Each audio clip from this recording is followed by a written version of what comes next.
Olá, então na vez nós estávamos olhando para o método de Euler, que como nós vimos consiste numa aproximação linear na vizinhança de determinado ponto, né?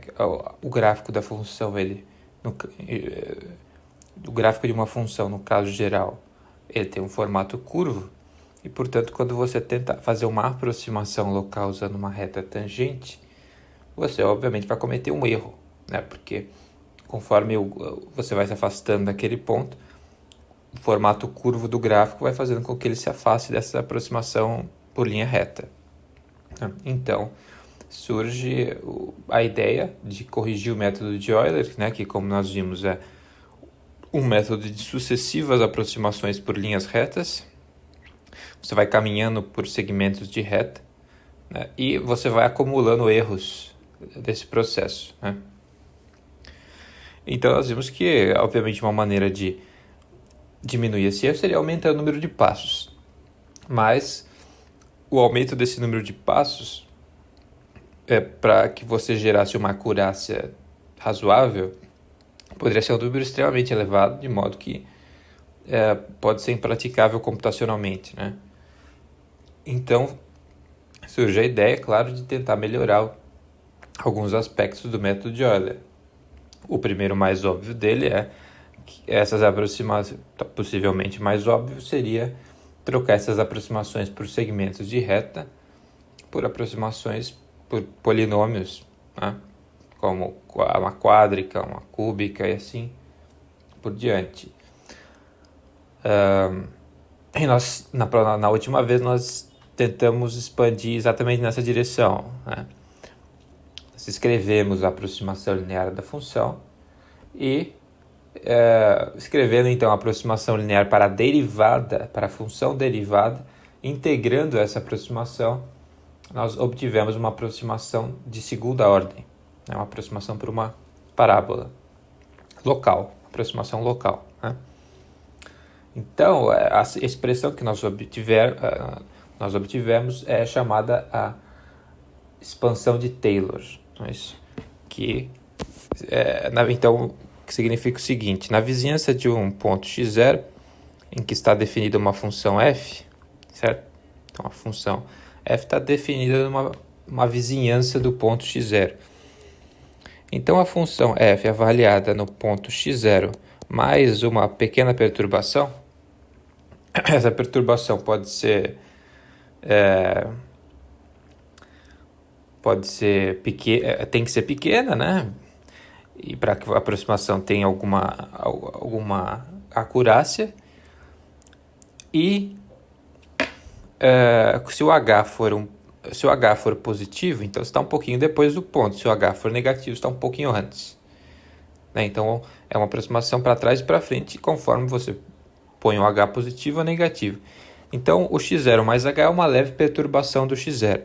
E daí nós vimos que isso daqui pode ser expresso aproximadamente por um polinômio. Então, nós vimos que seria, por exemplo, um certo constante aqui A mais uma outra constante B vezes H, não é isso? Mais uma constante, digamos, C vezes H ao quadrado. Então, isso daqui seria uma aproximação de segunda ordem, né? No método de Euler, era só isso, só essa parte aqui, né?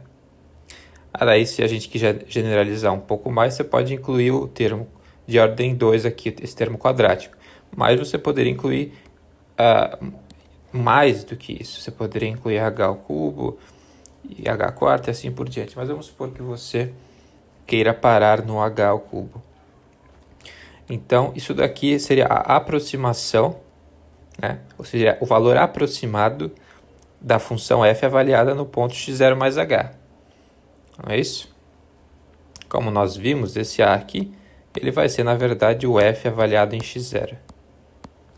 Certo? Então, no fundo, f de x0 mais h menos f de x0 vai ser descrito por essa coisa cúbica aqui, aproximadamente. E é claro que vai haver um erro nessa aproximação, né?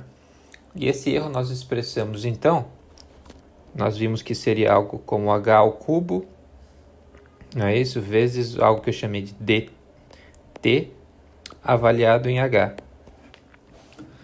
E esse dt aí, o que é especial sobre esse dt? O que é especial é que dt de h, ele vai a zero quando h vai a zero. Certo? Era isso aqui que era especial, somente sobre o dt.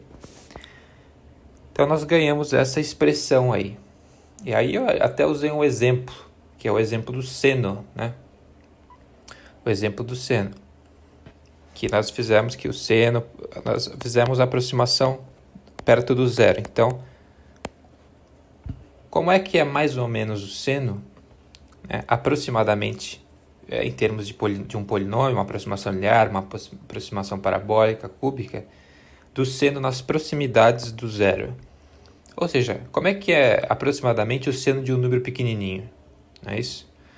Aí nós vimos que seria algo como h ao cubo, h menos h ao cubo sobre 3 fatorial. Portanto, o termo de ordem 2 não existe. O c fica zero, não é isso? O c fica zero. Mais h quinta sobre 5 fatorial e assim. E daí, se você quisesse parar, por exemplo, numa aproximação de ordem 5, simplesmente escreveria o resto aqui. Certo? Então, isso aqui era uma aproximação do seno. Eu fiz aqui uma simulação matemática. Vou colocar aqui para vocês verem estas aproximações de várias ordens do seno na origem. Tá? Então, tá aqui, certo? Você vê que esta curva azul é o seno, né? Que se estende periodicamente para a esquerda e para a direita, obviamente, né? E essa curva laranja aqui, não é isso? É a função que é de aproximação de primeira ordem do seno, certo? Então, o seno de h, aqui ali eu troquei o h pelo x, né? Então, x é um número pequenininho próximo de zero. Então, o seno de x seria aproximadamente x, se eu usasse uma aproximação de primeira ordem, seria a função identitária, que é esta reta laranja. Mas você vê que essa reta laranja ela vai se afastando claramente do seno, né, conforme você se afasta da origem. Então, ela até que funciona mais ou menos bem ali perto da origem, como você pode ver, mas conforme você vai se afastando, fica uma aproximação muito pobre, né? Aí, se você vai para a segunda ordem, você vê que não tem coeficiente de segunda ordem, né? Então, se você tenta fazer uma aproximação de segunda ordem, você acaba com uma aproximação de primeira, né? Porque o coeficiente que iria aparecer aqui, c, ele é zero para o seno, né? Então, você vai para uma aproximação cúbica, que é esta. Menos x ao cubo sobre 3 fatorial ali, né? E aí você tem essa curva verde aí que você está vendo. É uma função de grau 3, né? Que você vê que aproxima um pouco melhor o seno. Mas ela obviamente não consegue captar muito essa tendência periódica, conforme você se afasta da origem. Ela aproxima o formato ali numa proximidade da origem. Se você se afasta muito, ela diverge, o seno volta a ser periódico, mas ela vai embora para mais infinito ou menos infinito, né? Aí você tem uma de ordem 4 também. A de ordem 4 não vai gerar diferença nenhuma com relação à de ordem 3, porque o coeficiente de x à quarta vai ser zero, né? Então você só tem ordens ímpares que se contabilizam, né? Então a x à quinta é essa vermelha aí, que você vê que tenta capturar mais ou menos um pouco da curvatura, né? Que faria o seno voltar a ser, a continuar no período, né? Então, e assim vai. Você tem a roxa de ordem 7, né? Um pouco melhor que a vermelha, e essa última aqui que é um tom de laranja mais de suco de laranja, enquanto o outro é mais um tom de abóbora, sei lá, né? E você vê que também é uma aproximação um pouco melhor. Então você vê que, de fato, conforme eu vou aumentando a ordem, eu vou ganhando aproximações cada vez melhores naquela vizinhança. Se eu me afasto muito da vizinhança, você espera que haja uma divergência, não é isso? Pois bem, então. Então, isso daí é a aproximação do seno, que é, portanto, um caso particular da aproximação de Taylor, que é isto aqui. Então, f de x0 mais h igual a um f de x0, que é uma constante a, né? Mais um f' x0 vezes h, mais um f duas linhas de x0 h ao quadrado. Aqui você vai ter sobre 2, né? Mais, digamos, seria f ao 3 linhas de x0 h ao cubo sobre 3 fatorial. E se você quiser separar em ordem 3, haveria aqui um resto do tipo h ao cubo t de h. Né? Na linguagem de A que eu usei anteriormente, isso daqui seria o A, isso daqui seria o B, né? O que seria o C? Seria o coeficiente de h ao quadrado, seria isso aqui, seria o C. O coeficiente de h ao cubo seria esse cara aqui, certo? Então você ganha um polinômio em h que aproxima localmente, né? Aqui eu usei a aproximação do seno no zero, né? Então o x0 aqui é zero, né? E o x é o h, certo? Mas é claro que você poderia tomar o x0 qualquer outro ponto do gráfico do seno. E você teria aproximações desse formato, muito boas também na vizinhança desses pontos. Aqui eu usei a origem como ponto sobre o qual faria as aproximações. Então agora nós temos então essa ferramenta poderosíssima aqui, que é a expansão de Taylor, que nós deduzimos na aula anterior. Só que, como eu falei na aula anterior, esse resto aqui, ele pode ser melhorado. Claro que há um custo, um leve custo, né, para melhorar esse resto aqui, dar uma expressão um pouco mais significativa para ele. Porque esse D aí, ele é uma coisa um pouco ele é uma coisa meio vaga, né?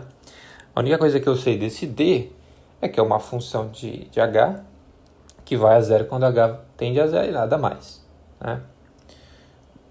Então, dá para dar um significado um pouco melhor para esse D, tá certo? E é o que nós vamos fazer agora aqui. Dar um significado um pouco melhor para esse resto da aproximação de Taylor. E como que nós vamos fazer isso, né? Para fazer isso, não tem assim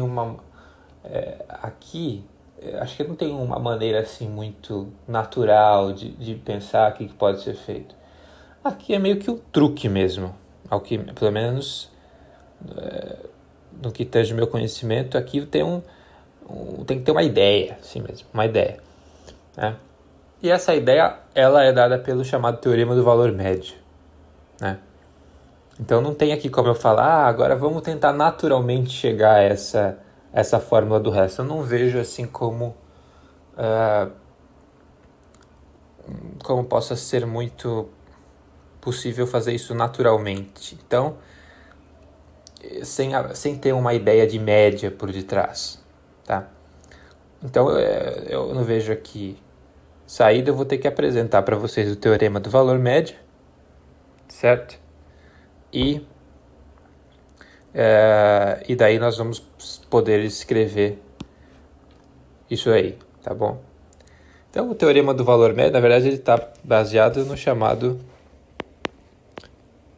o pessoal chama de teorema de Hall, ok? Que consiste no seguinte, eu não vou ser muito preciso aqui no nível de regularidade das coisas, só a ideia, como eu falei, que é o que interessa, as imagens, as cognições, as questões técnicas mas isso daqui não vale para todos os casos que você possa imaginar, né? Então você fica se desvirtuando da forma da ideia, né? Tentando encontrar, vamos dizer assim, situações limites em que isso daqui não se aplica. Isso daí é uma questão meramente técnica, uma lição de casa, né?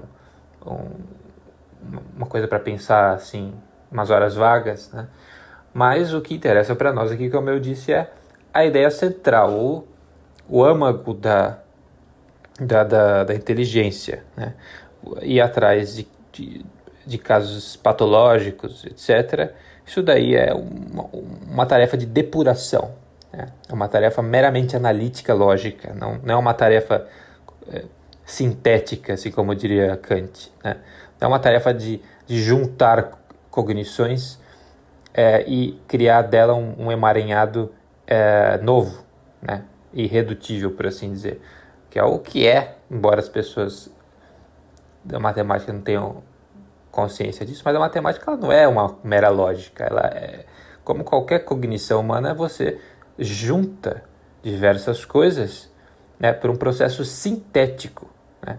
Então até quando você faz 3 mais 3 igual a 6, isso aí não é pura lógica, você está fazendo um processo imaginativo mental, né? E então você tem uma interferência da sua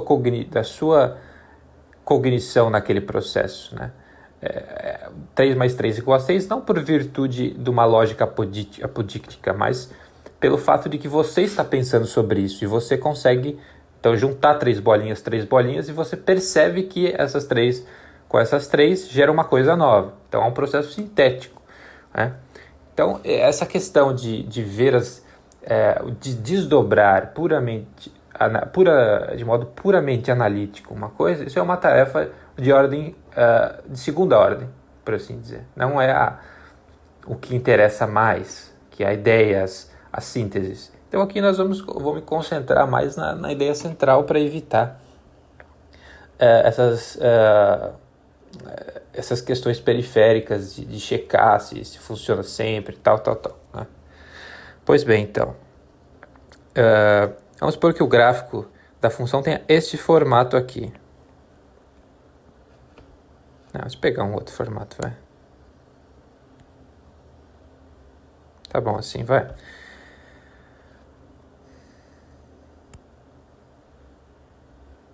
Tá bom. E aí, então, o que você vê aqui? Que aqui, nesse ponto A e nesse ponto B, o valor da função é zero, né? Seria a função f aqui. Qualquer que seja a função f. E aqui x.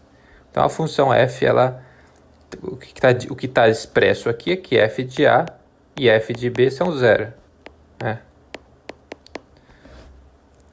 Certo? Então, o que esse teorema vai dizer é que se você tem um intervalo no qual a função avaliada na primeira extremidade é zero e na extremidade final é zero, necessariamente, né, se a função for suave, etc., essas condições técnicas, ou seja, se ela não tem quinas, né, se você, por assim dizer, consegue desenhá-la sem tirar o lápis do papel, que é a continuidade. Então, se ela for contínua nesse intervalo, se ela for suave, por assim dizer, não tiver quinas, não tiver, né, corners, não tiver, certo, esquinas assim, então você vai necessariamente ter um ponto em que a derivada é zero.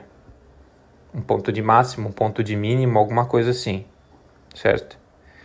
Então, o que quer dizer assim, não tem como você ir de A até B se em algum momento você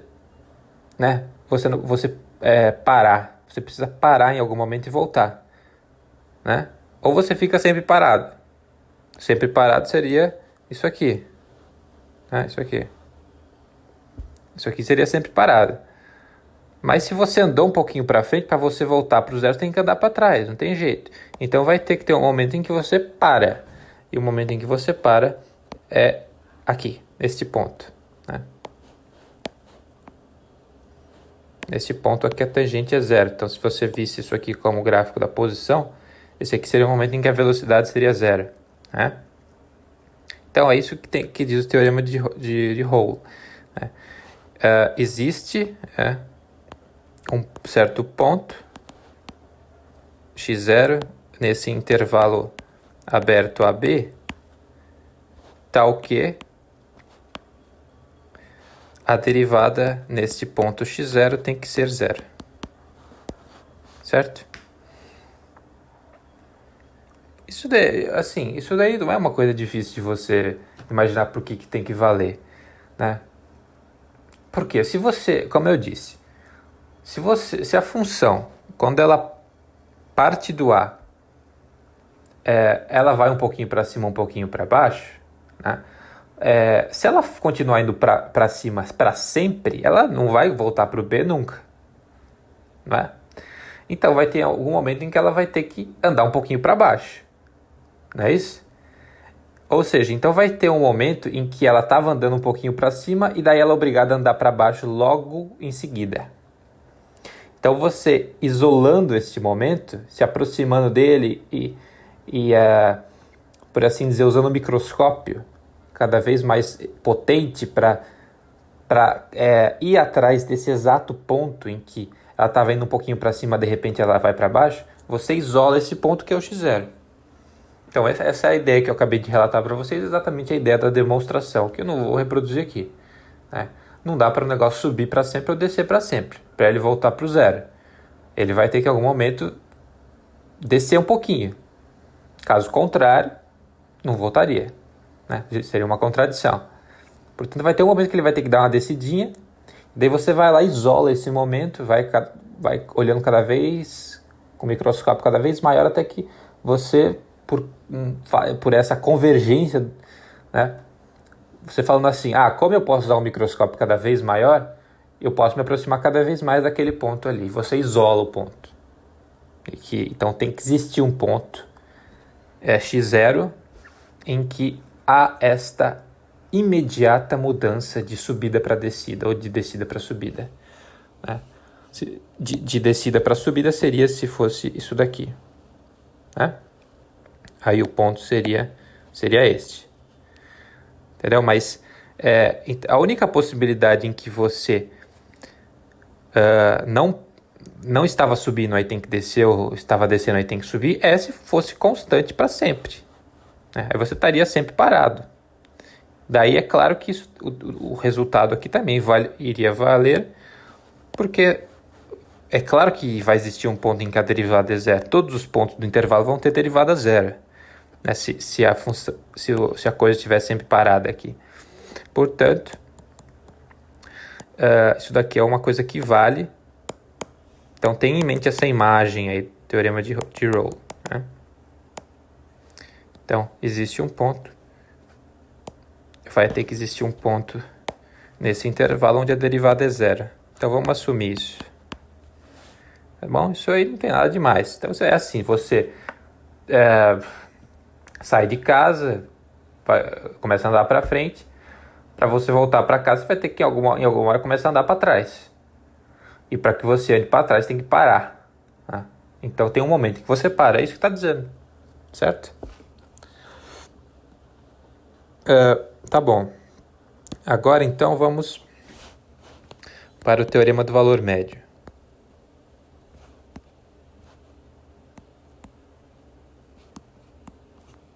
Minha caneta apagou, peraí. Valor médio.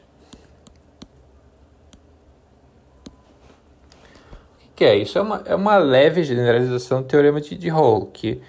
Então o teorema do valor médio vai dizer o seguinte: vamos supor que você tenha um gráfico aqui, uma função f, certo? E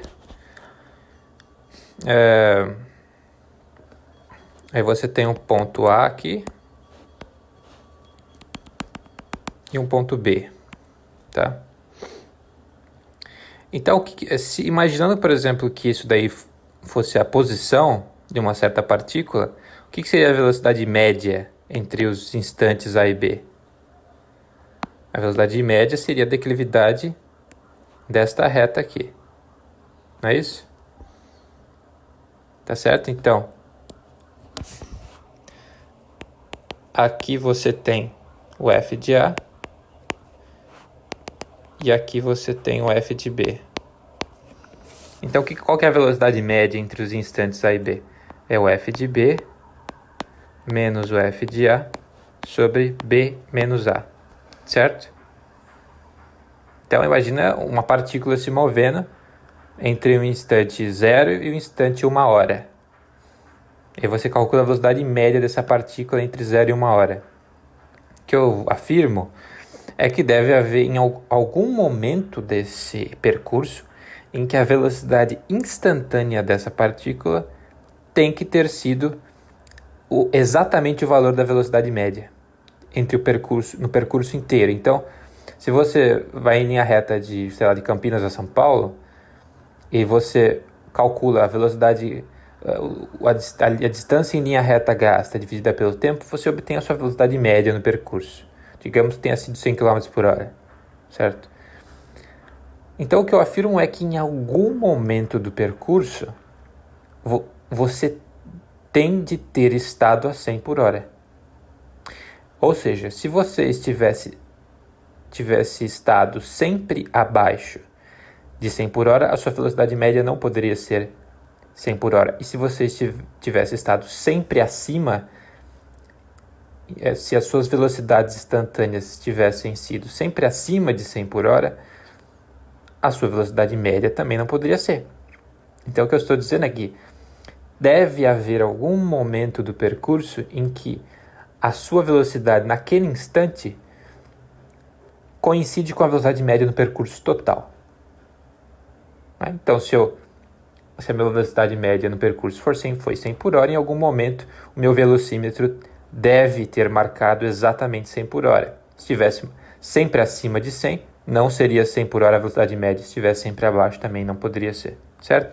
Então, o que isso vai dizer é que vai ter algum momento desse gráfico aqui em que a tangente naquele ponto vai ter que ter declividade igual a dessa reta rosa. A declividade dessa reta rosa, que é contabilizada por esse ângulo aqui, a tangente desse ângulo alfa, não é isso? Então, a tangente desse alfa é a velocidade média. Então, o que eu disse é que, em algum momento, a derivada vai ter que coincidir com a declividade dessa reta rosa, que é a velocidade média. Por exemplo, nesse instante aqui, digamos, se você traçasse a tangente,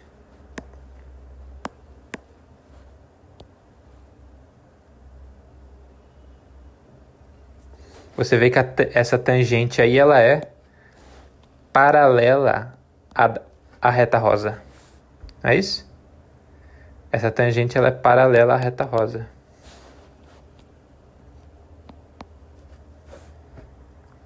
Ou seja, nesse instante marcado aí, com a reta salmão, a velocidade instantânea ali, a derivada, coincide com a taxa de variação média dessa reta rosa-choque aí. Ou seja, é naquele instante em que a velocidade instantânea é igual à velocidade média.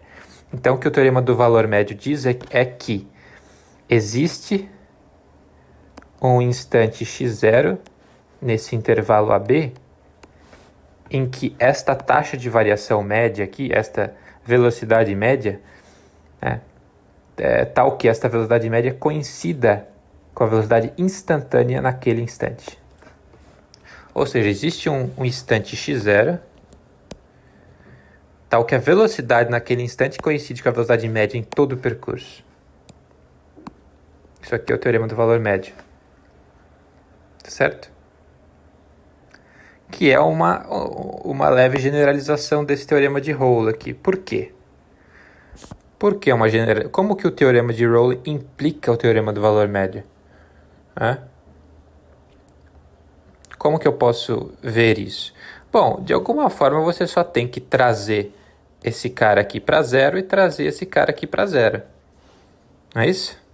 Aí você ganharia a situação do teorema de Rolle. Tá? Traz esse cara para cá e traz esse cara para cá de alguma forma. Qual que seria esta forma, então? Então, se você olhar aqui no teorema de Rolle, é como se esse segmento de reta aqui correspondesse a esta linha rosa-choque aqui. Então, deixa eu até usar aqui essa cor aqui diferente. Então, é como se esta linha, que conecta o f de A com o f de B, que nesse caso é zero, correspondesse a esta linha rosa-choque aqui. Então, o que eu tenho que fazer é trazer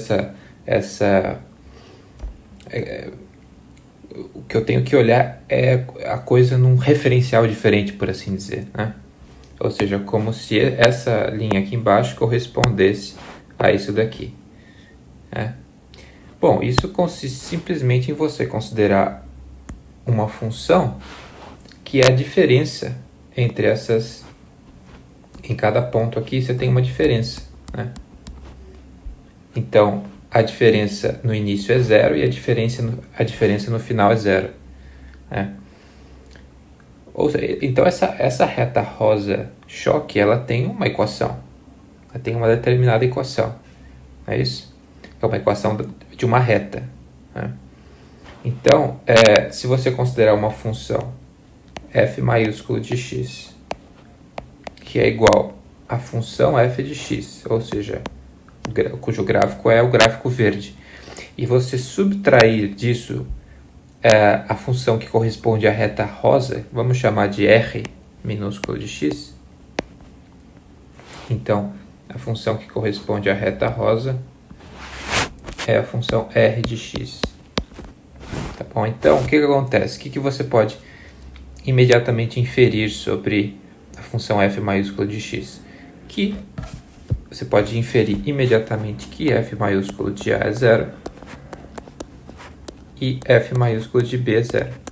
Se você pudesse desenhar o gráfico da função f maiúsculo, como você acha que seria? Você não acha que seria algo assim? Não seria algo mais ou menos assim? Presta atenção ali. É a diferença entre a ordenada do gráfico verde e do gráfico rosa-choque, né? Seria certamente algo mais ou menos assim.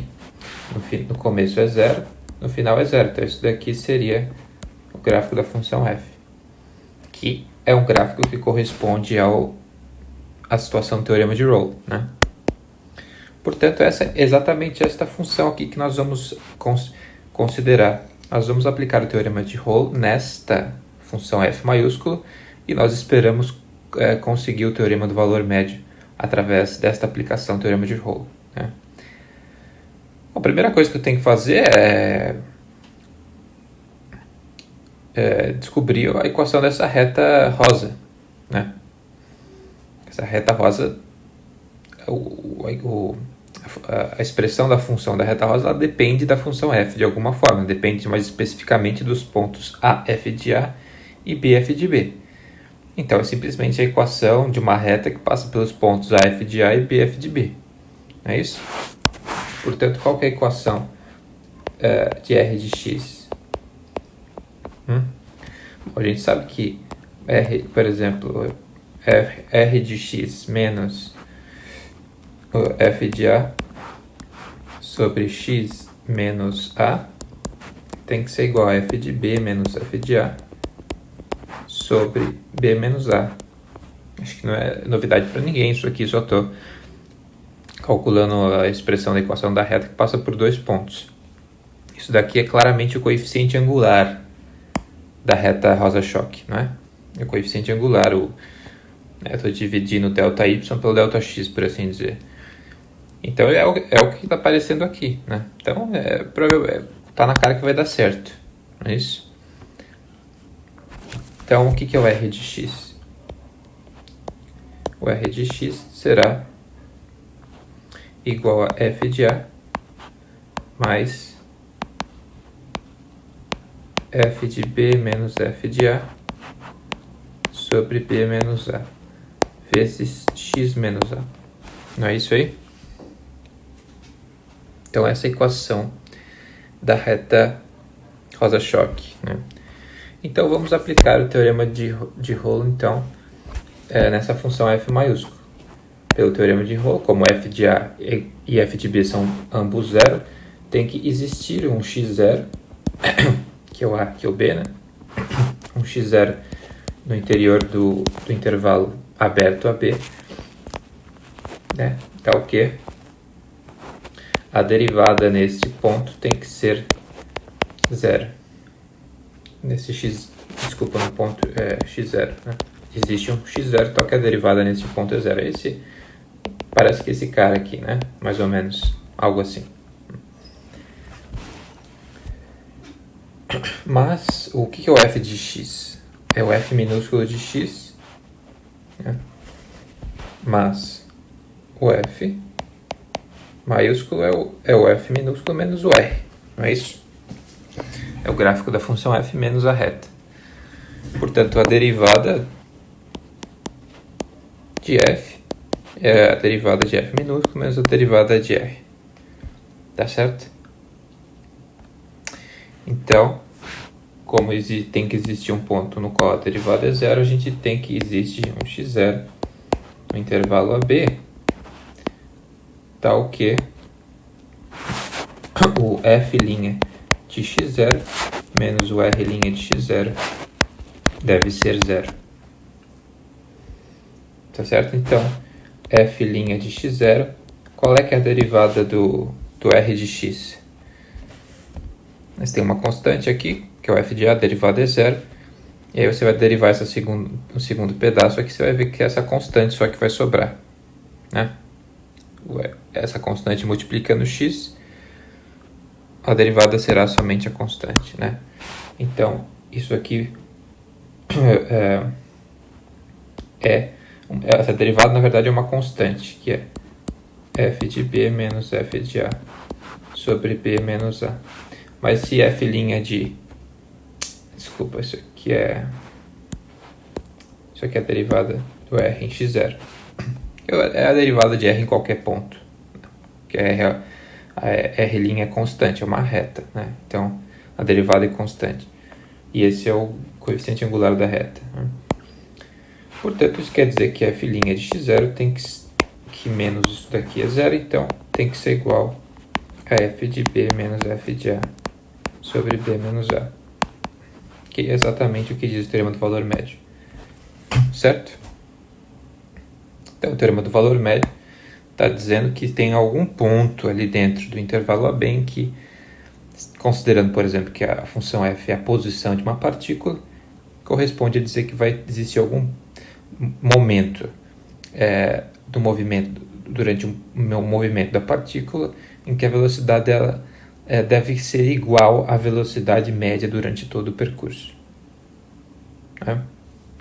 Que é uma generalização, portanto, desta ideia de que se eu inicio um movimento e depois de um determinado tempo eu volto ao meu ponto de origem, numa linha reta, então, necessariamente, em algum momento eu tive que me voltar, né? Eu tive que tornar o meu corpo na direção contrária. Ou seja, minha velocidade teve que ser zero em algum ponto, né? É claro que pode ser que seja mais de um momento, né? Aqui tem vários momentos em que você voltou e foi, né?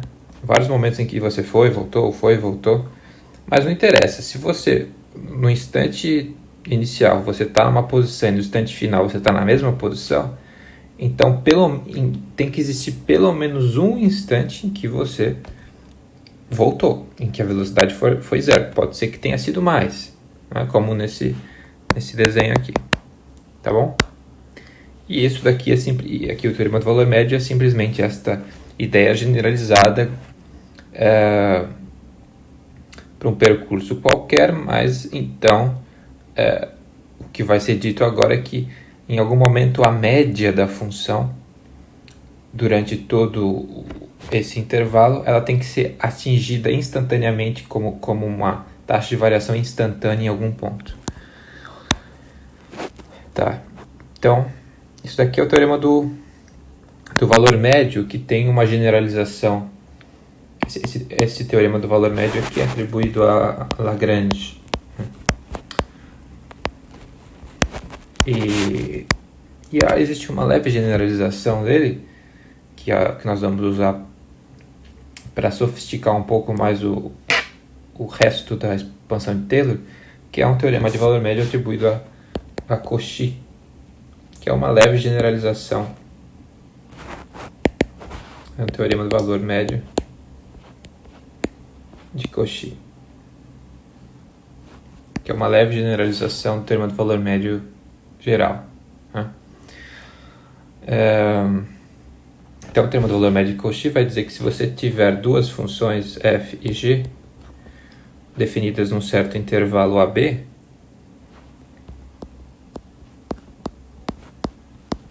tá certo?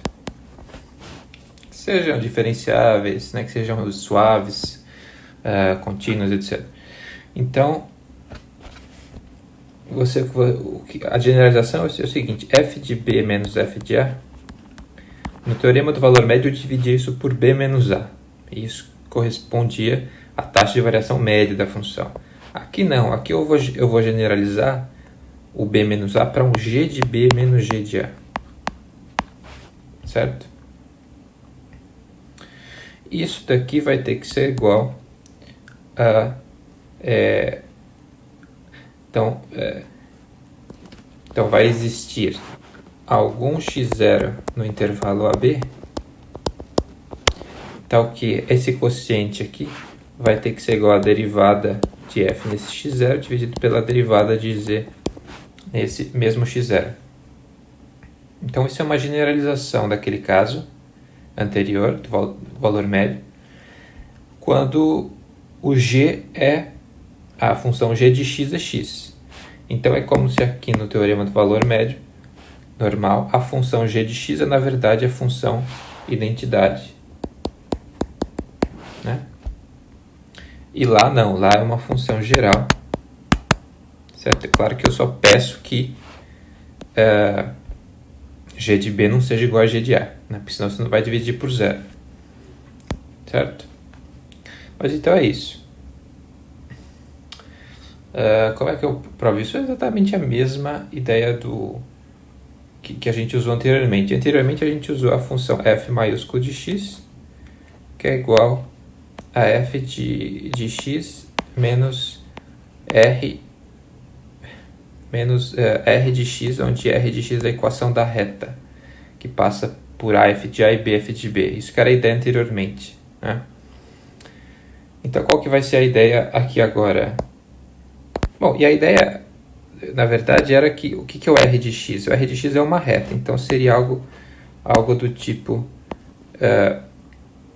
alfa x mais beta, né?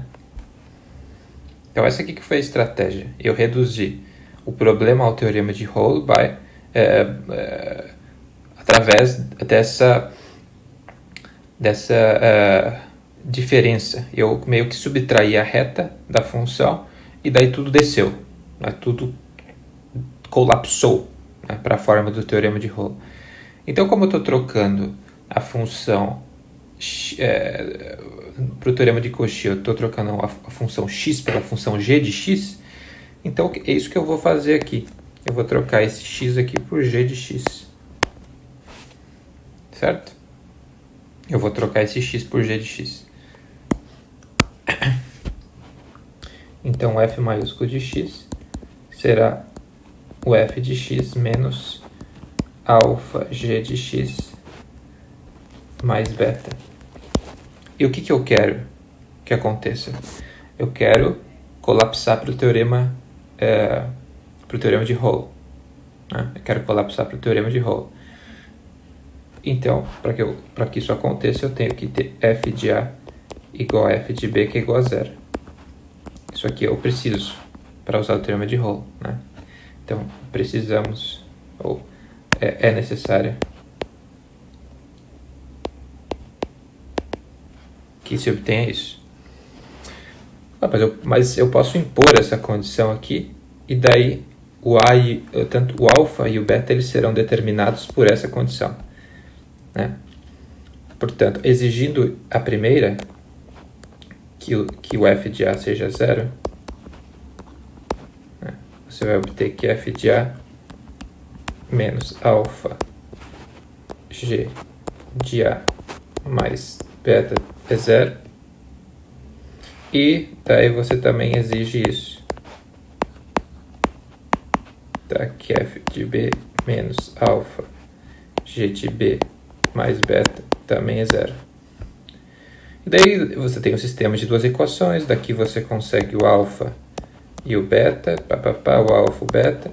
E daí você tem uma função nas condições do teorema de Hall. Você então vai inferir que existe um x0 em AB tal que f' de x0 é igual a zero, e daí daqui você consegue esse resultado. Eu não vou fazer os detalhes porque está óbvio já, né?